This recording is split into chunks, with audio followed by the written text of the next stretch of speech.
आपको संविधान निर्माता बाबा साहब अंबेडकर के नाम पर होती सियासत से खबरदार करेंगे, क्योंकि राज्यसभा में कल संविधान पर चर्चा के दौरान गृह मंत्री अमित शाह के बयान के एक हिस्से को लेकर विपक्ष प्रदर्शन कर रहा है। कांग्रेस का कहना है कि अंबेडकर का अपमान किया गया। पहले संसद परिसर में प्रदर्शन हुआ। अब से कुछ देर में अरविंद केजरीवाल इसी मुद्दे पर बीजेपी मुख्यालय के बाहर प्रदर्शन करने जाने वाले हैं।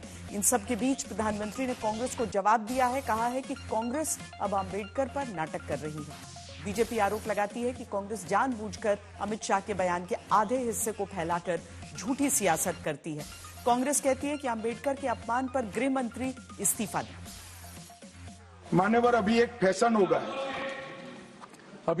हो गया है अंबेडकर अंबेडकर अंबेडकर अंबेडकर अंबेडकर अंबेडकर। इतना नाम अगर भगवान का लेते हैं तो 7 जन्मों तक स्वर्ग मिल जाता।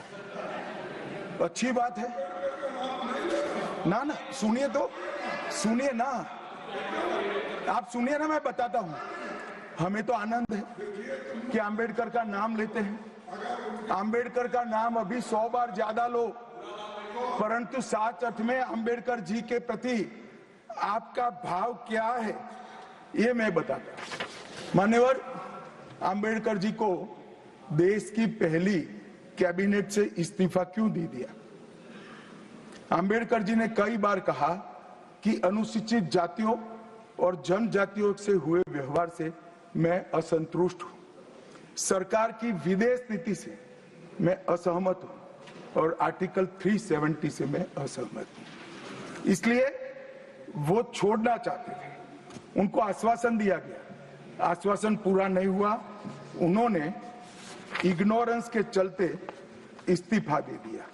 और एक श्री BC रॉय ने पत्र लिखा कि अंबेडकर और राजा जी जैसे 2 महानुभाव मंत्रिमंडल छोड़ेंगे तो क्या होगा।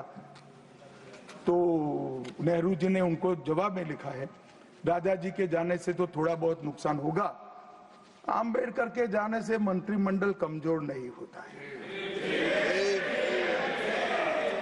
ये कॉन्स्टिट्यूशन के खिलाफ है। ये इन्होंने कहा, ये पहले ही कह रहे थे कि कॉन्स्टिट्यूशन को हम चेंज करेंगे। ये इसके खिलाफ हैं, अंबेडकर जी के खिलाफ हैं, उनकी विचारधारा के खिलाफ हैं। इनका पूरा का पूरा काम अंबेडकर जी ने जो किया और जो कॉन्स्टिट्यूशन है उसको खत्म करने का है, तो सब पूरा देश जानता है। 1956 में बाबा साहब भीमराव अंबेडकर का परिनिर्वाण होने के बाद कांग्रेस पार्टी ने 1990 तक बाबा साहब को भारत रत्न का अवार्ड देने से भी इनकार किया इन्होंने।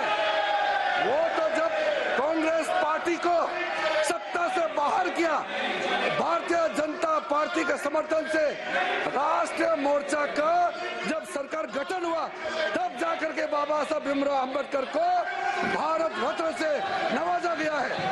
आप लोग क्या देश से माफी मांगने के लिए तैयार है? आपका इतना पाप है, वो पाप को साफ करने के लिए तैयार है तो बताइए। आप लोगों ने बाबा साहब का नाम को पूरे इतिहास से मिटाने के लिए कलंक किया है कांग्रेस पार्टी ने। यहाँ पर अमित शाह ने उठाकर डिस्कशन में वो लाए थे।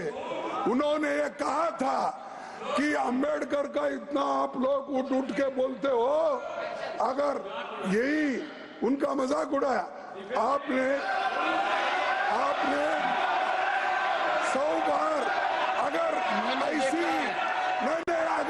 ऐसा ही भगवान का नाम अगर लेते तो 7 जन्म में आप स्वर्ग को जाते, ये उनका कहना था।